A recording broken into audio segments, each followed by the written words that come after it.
Sometimes you don't know what you've got until the stack gets high enough to literally get in your way.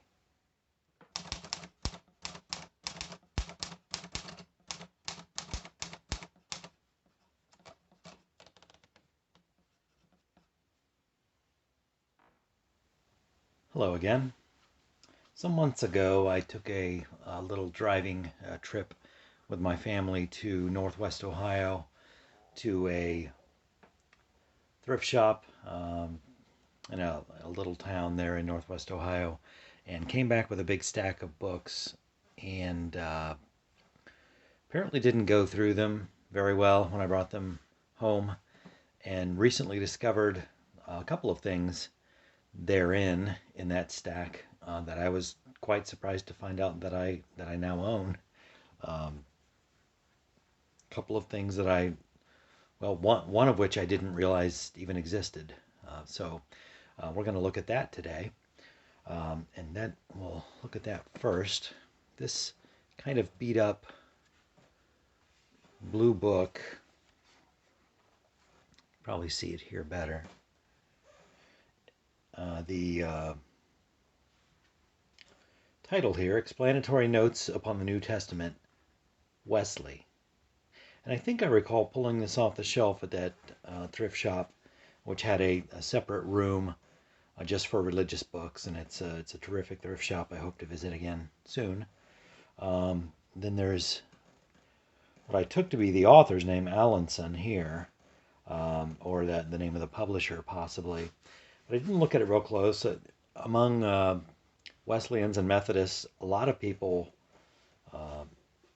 Wesley is a common name, but usually it's John Wesley, something or other, John Wesley Smith, John Wesley Harding, I guess, if you're a music fan. But in this case, this actually is a text from the John Wesley of Methodism, and I didn't realize I had this.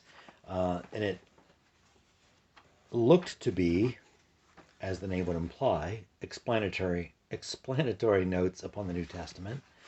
But what it essentially is the John Wesley translation of the scripture.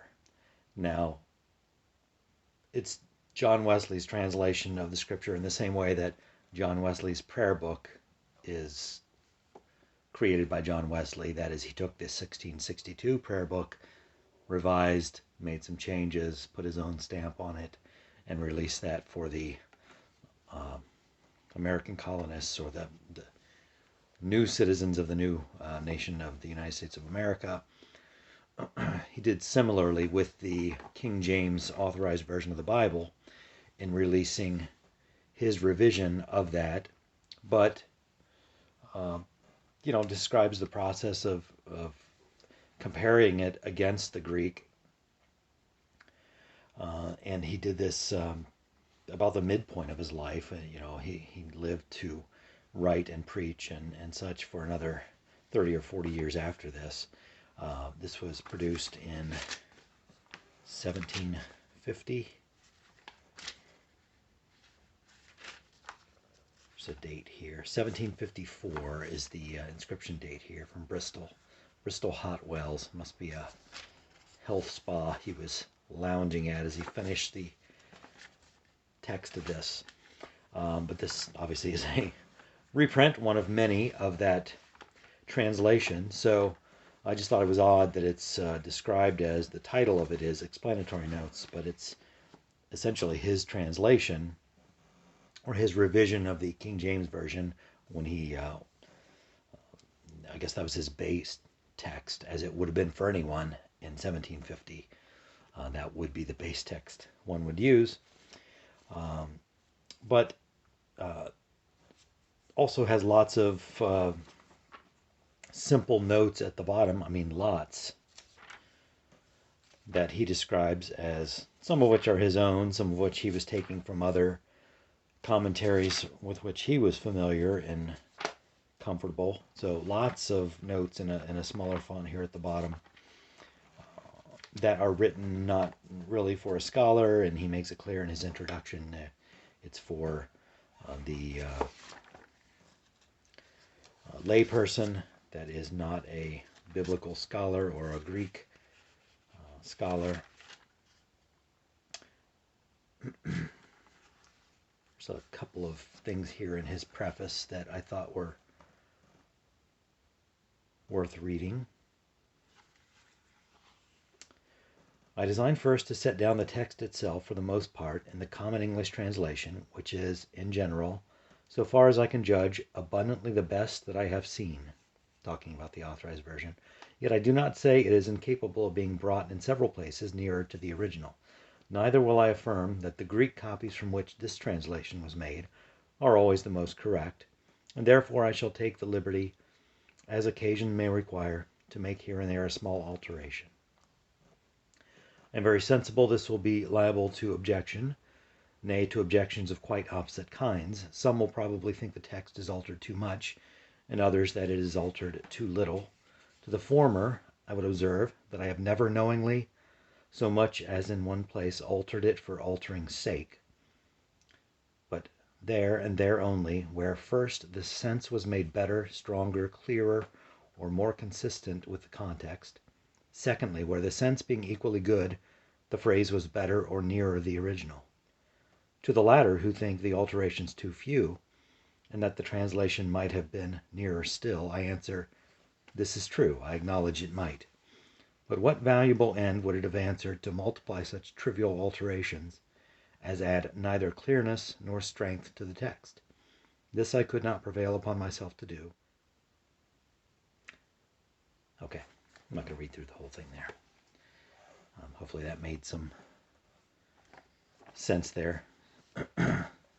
Just his description of why he made the changes he made and left those things alone which he left alone. From what I can gather, this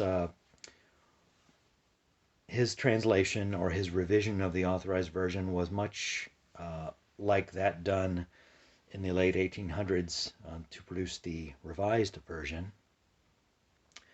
And even from what I've been able to read online, just Wikipedia, etc., it's mentioned that the revisions that John Wesley made in this translation were retained by those who translated or revised for the Revised version in 1880s. I don't know if that means they were acquainted with and using John Wesley's translation, or John Wesley's choices were from a mindset that was shared by later translators who decided to translate along similar lines, or to revise along similar lines, bringing some of the archaic language up to date, for instance. And we'll just look at a little example here. I have another book that I brought home, and I didn't realize I had, or what it was, from that same thrift shop. This one is called, if you can see, probably can't see it, it's really kind of hard to see, The People's New Testament with Notes. People's New Testament, which is basically a parallel Bible of sorts. It has the Authorized version as the main text, and then off to the right on each page is the Revised version of 1885, I think is when that was completed. The Revised version of the text. So you can compare how the revisions were made. And this is only the New Testament, so but I didn't realize I had a copy of the Revised version, but here I do, at least the New Testament. So John Wesley's translation or revision was made about halfway between the release of the Authorized version in 1611 and the release of the Revised version in 1885. So almost exactly the halfway point between those two, John Wesley released his translation with explanatory notes. So we're going to be looking at a passage of scripture that I read just very recently in morning prayer, according to the lectionary in the 1662 prayer book, and that's from the Gospel according to St. John, chapter 12.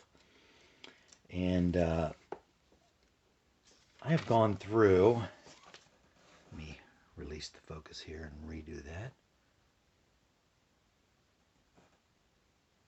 I've gone through the chapter and just underlined in pencil all the places where this differs from the Authorized version, and it does in a lot of places, but most of them don't change the sense of the text at all. Well, none of them really alter the sense or the meaning of the text, but more alter the readability and understandability, intelligibility of the text for a somewhat more modern reader.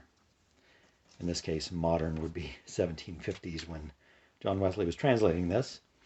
But I'm going to read just briefly here from the Wesley translation, so you'll get a sense for that. Then Jesus, 6 days before the Passover, came to Bethany, where Lazarus was, who had been dead, whom he had raised from the dead.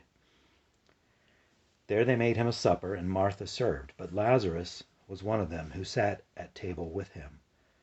Then Mary, taking a pound of ointment of very costly spikenard, anointed the feet of Jesus, and wiped his feet with her hair.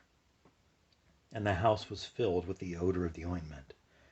But one of his disciples, Judas Iscariot, who was about to betray him, saith, Why was not this ointment sold for 300 pence and given to the poor? This he said not because he cared for the poor, but because he was a thief, and had the purse, and bare what was put therein. Then Jesus said, Let her alone. Against the day of my burial hath she kept this. Ye have the poor always with you, but me ye have not always. Authorized version.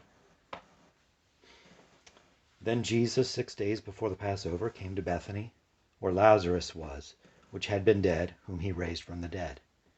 There they made him a supper, and Martha served, but Lazarus was one of them that sat at the table with him. Then took Mary a pound of ointment of spikenard, very costly, and anointed the feet of Jesus, and wiped his feet with her hair, and the house was filled with the odor of the ointment. Then saith one of his disciples, Judas Iscariot, Simon's son, which should betray him, Why was not this ointment sold for 300 pence and given to the poor? This he said not that he cared for the poor, but because he was a thief, and had the bag, and bare what was put therein. Then said Jesus, Let her alone. Against the day of my burying hath she kept this. For the poor always ye have with you, but me ye have not always. And then just by way of comparison, I want to put screenshots of these, hopefully side by side, so you can get a sense of the comparison here. The Revised Version of 1885. Jesus therefore 6 days before the Passover came to Bethany, where Lazarus was, whom Jesus raised from the dead. So they made him a supper there, and Martha served, but Lazarus was one of them that sat at meat with him. Mary therefore took a pound of ointment of spikenard very precious, and anointed the feet of Jesus, and wiped his feet with her hair. And the house was filled with the odor of the ointment. But Judas Iscariot, one of his disciples, which should betray him, saith, Why was not this ointment sold for 300 pence, and given to the poor? Now this he said not because he cared for the poor, but because he was a thief, and having the bag took away what was put therein. Jesus therefore said, Suffer her to keep it against the day of my burying. For the poor ye have always with you, but me you have not always. Hopefully with those side by side you can see. In this particular chapter, although from the underlinings I see that John Wesley's revision differs significantly in nearly every verse from the Authorized version. It's closer to the Authorized version, I think, in most places than the Revised version. Maybe when I see it side by side, I'll change that opinion, but that's the way it looks to me.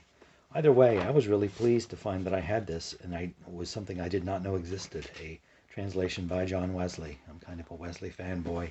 As a Nazarene, we consider John Wesley as a forebear, and pleased as punch to have found this for $1 probably.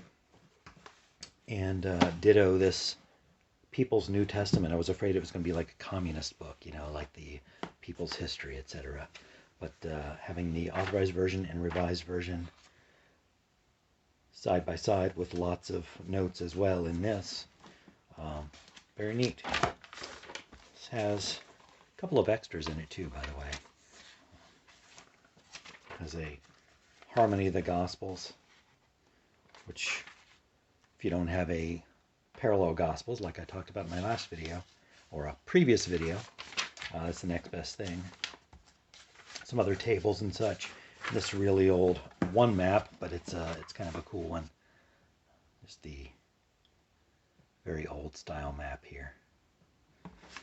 So go through your stacks of books. You never know what it is that you have that you don't realize you have. In this case, a couple of pleasant surprises for me.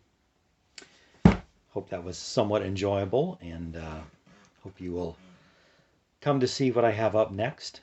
Sometimes I do radio reviews or radio listening, typewriter reviews, information about typewriters, graphite pencils, lots of things that show up on this channel. I seem to always come back to Bibles and prayer books, so there's always some of that going on too. Stop by, watch what you like what you watch. Am I allowed to say that? I just did. And yeah, thanks again for stopping by. Hope to see you here next time.